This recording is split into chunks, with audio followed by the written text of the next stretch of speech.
की हकीकत, जिंदगी की कहानी, जिनका फसाना उन्हीं की जुबानी। जिंदगी की हकीकत, जिंदगी की कहानी, जिनका फसाना उन्हीं की जुबानी। जिंदगी की हकीकत। नमस्कार दोस्तों, मैं अनिल यादव, आपका अपना शो जिंदगी की हकीकत में आपका बहुत बहुत अभिनंदन करता हूं। दोस्तों, आज का जो हमारा एपिसोड है वो किसान पर आधारित है। जी हाँ, अन्नदाता, जिसे हम भूमि पुत्र कहें तो कोई अतिशयोक्ति नहीं होगी। दोस्तों, आज हम जिस मुकाम पे पहुंचे हैं, यानी जो हम खा पी रहे हैं, ये उन्हीं की वजह से है। तो दोस्तों, मैं आपको उन्हीं के पास ले चलता हूँ, अन्नदाता की कहानी उन्हीं की जुबानी। अंकल जी, हमारे शो में आपका बहुत बहुत स्वागत है। हमारे जो दर्शक हैं वो आपसे आपके जीवन के बारे में जानना चाहते हैं, तो आप हमारे दर्शक को बताएं। अच्छा, सन 1965 में मैं चौथी पाँचवीं क्लास में पढ़ूँ था।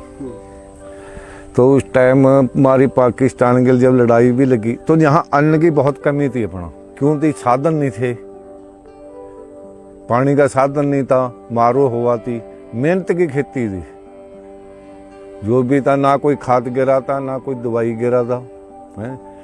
जो इतना था सिर्फ एक यो उस टाइम पंजाब था, हरियाणा बन गया था 66 में, सब पंजाब था यो दिल्ली तक। तो पंजाब में यही एक स्टेट था जो दूसरे स्टेटा ਨੂੰ अन्न दे था, क्यों यहाँ साधन थे पानी पुणी के, बाकी सब अपने जो हुआ नहीं था।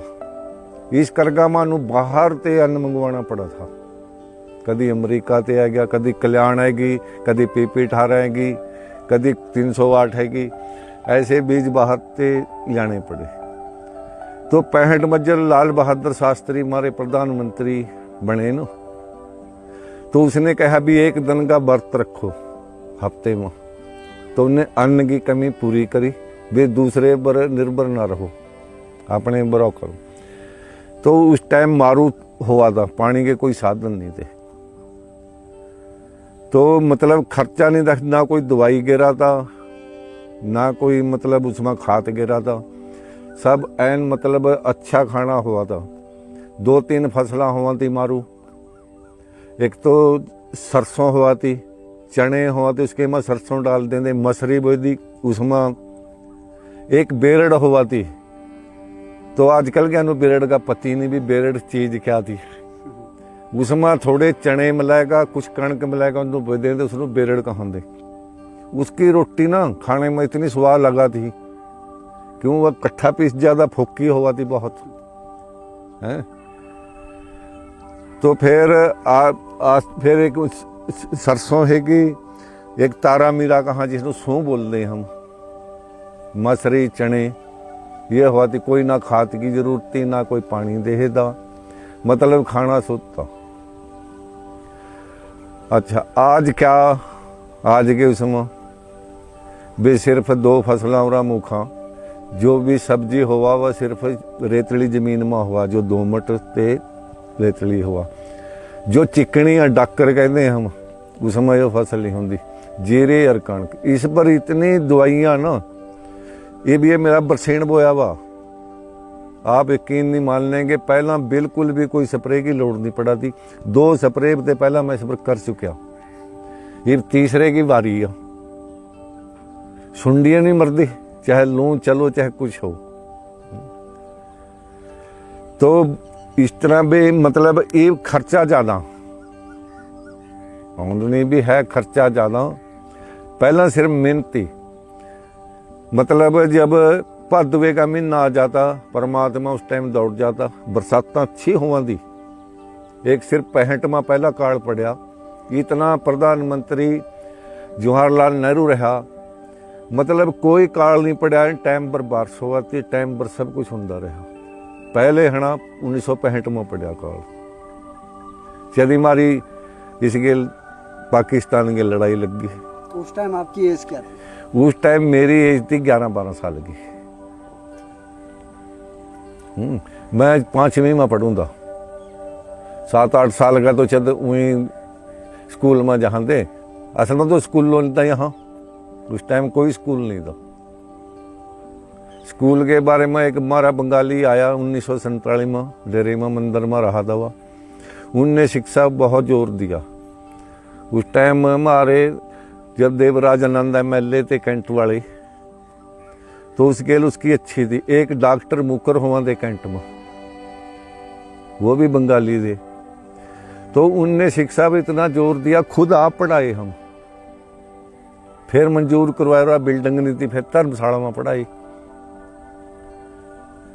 फिर मैं को 68 के माँ उन्हें 8वीं का स्कूल मंजूर करवा लिया। उस टाइम हमारी पंचायत बाड़े गांव गिलती इकट्ठी थी, 200-250 वोट थी सारी हमारे गांव में। तो हर एक पास वाले गांव वाले भी कहे कराते, कहा उगाड़े में कहा स्कूल 8वीं का। इधर ना तेरा यहाँ कौला था, ना इनो जलवेड़ा था, ना मछौंडा था, है एक ठरुआ था उस टाइम, तराड़ी नहीं था। तो उनने वह बिल्डिंग करगा तैयार, गांव वाले सब उसकी मन्ना दे।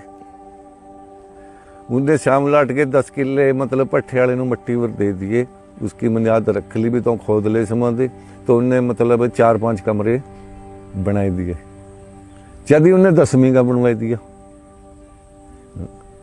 अद्धे कहा यहाँ से सामान उठा कर है तो है नहीं, पर उसकी मतलब इन गेल अफसर गेल बहुत बनी भी थी, जहां देखा था वहां बढ़ जाता था। तो वह उस टाइम का जो हम खेती से कर रहे हैं, उस टाइम खाना बहुत अच्छा था।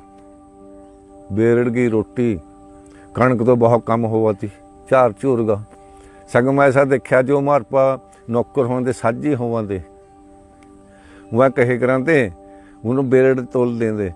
वह कहा था मेरे पर न था, ने कहा लणदार चने पै दिए, कहा कणक तो पाई नहीं, आ चना मिलता नहीं है, वे कणक तो थोड़ी पानी चाहिए, मेरे पा कहा चने पै दिए।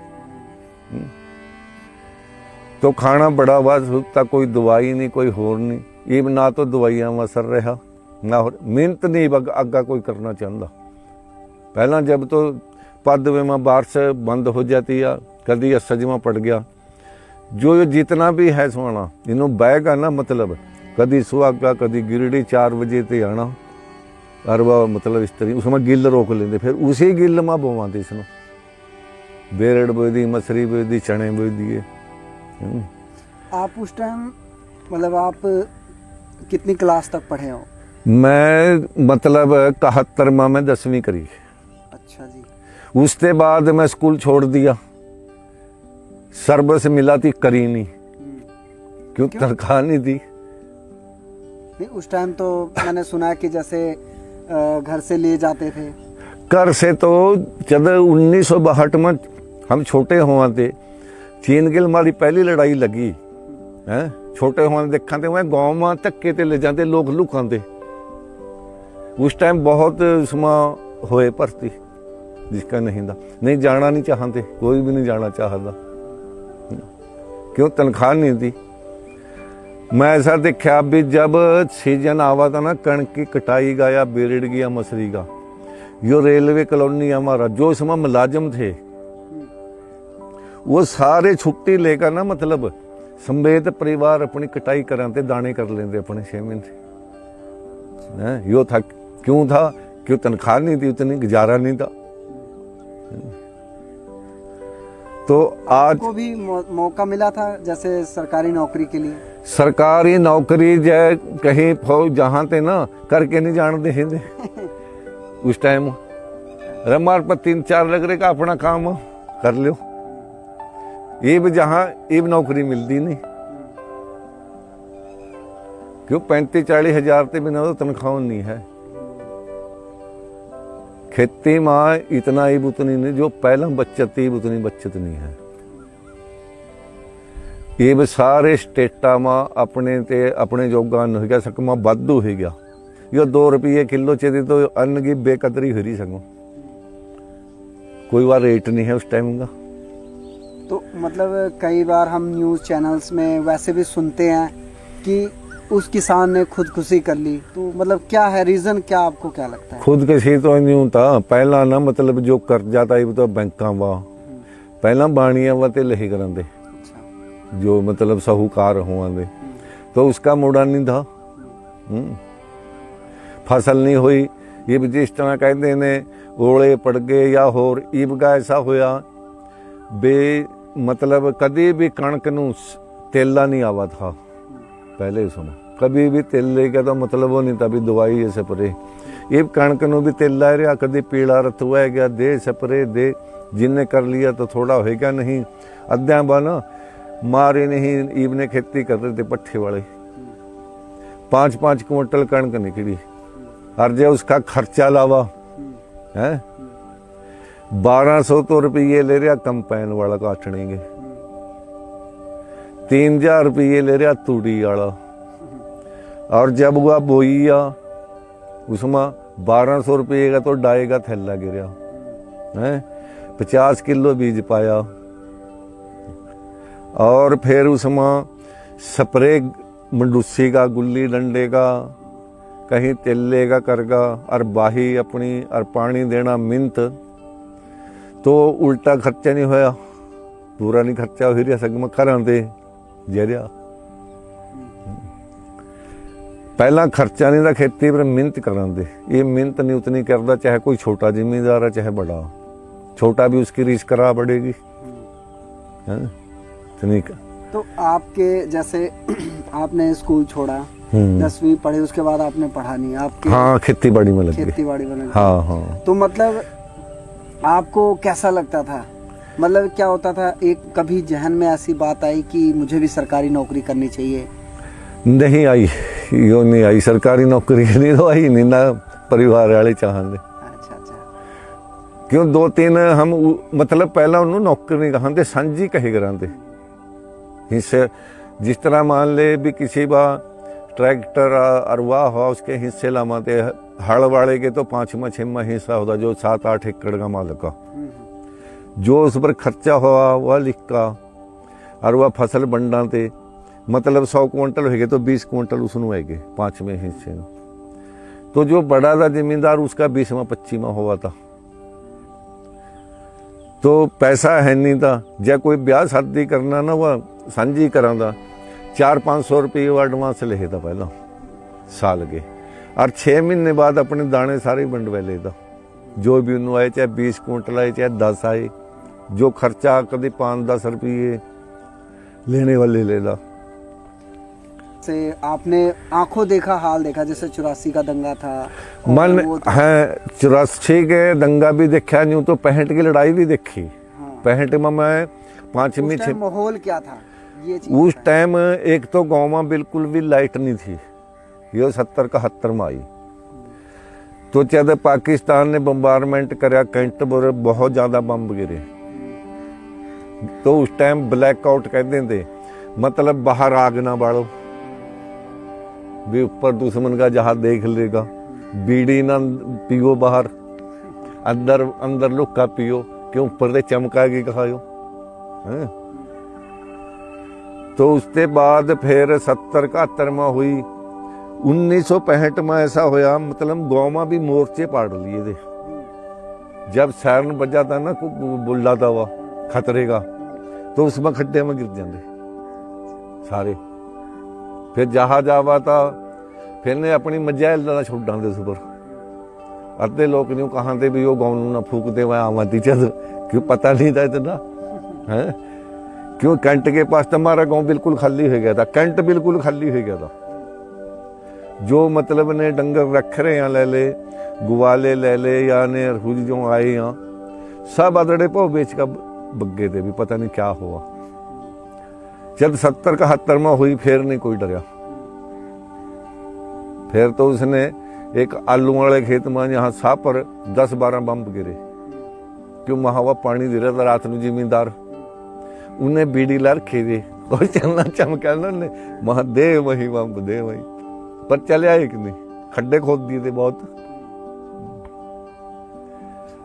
अच्छा 84 में तो ऐसा होया, यो जो पिंड राणा भी था ना, यो मैं पहले हना सापर देखा से स्कूल में आया। चलो उस टाइम इन्होंने सरकार वाले भी कहा भी यो एक संता रहो है। तो फिर जब इनने कहा भी यो इसकी थी मतलब खालसा स्थान बनाने की वाह यो हरमंदिर साहब में बढ़ गया वहां से। तो इधर ते पाकिस्तान गिलती उन्होंने अटैक करता जाए हवाई हमला ना करा हरमंदिर साहब पर ना इनने मतलब पुलिस तो फैलती मिलिट्री भी अंदर नहीं बढ़ती थी टैंक टुंक ना बिल्कुल भी नहीं बनते थे तो इतना असल अंदर हुआ था। बच्चे 84 में तो यो देखा मैंने।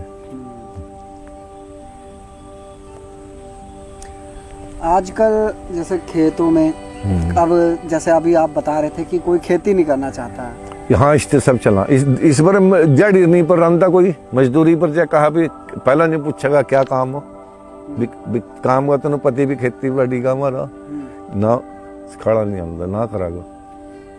तो अगर ऐसे ही रहा तो फिर आगे तो और ज्यादा प्रॉब्लम्स आएगी। वह प्रॉब्लम तो नहीं हुआ भी मशीनरी होगी है जिस तरह ही भी हो अभी कबाड़ हो गया ये भी 400 रुपये दिहाड़ी कौन दे देगा। और फिर उस टाइम जो दवाई ते ऐसा भी वह कबाड़ कम हुआ तो उसमें एक दो बंदा अपने आप फिर जा जो मोटे पेडे रह जाओ। और नहीं जो पहला वाला टाइम देखा मैं तो 2 रुपये दिहाड़ी देखी भी 2 रुपये 2.5 रुपये फिर 3 हुए फिर 4 हुए फिर बद्दी बग्गी। तो उस टाइम मतलब मालूम नहीं देता इतना अद्धा किला 4-5 आदमी वजह कटाई में मुश्किल से निकले करा पर दवाई कोई नहीं थी ना कोई जीरी में गिरा था ना कोई कणक में गिरा था।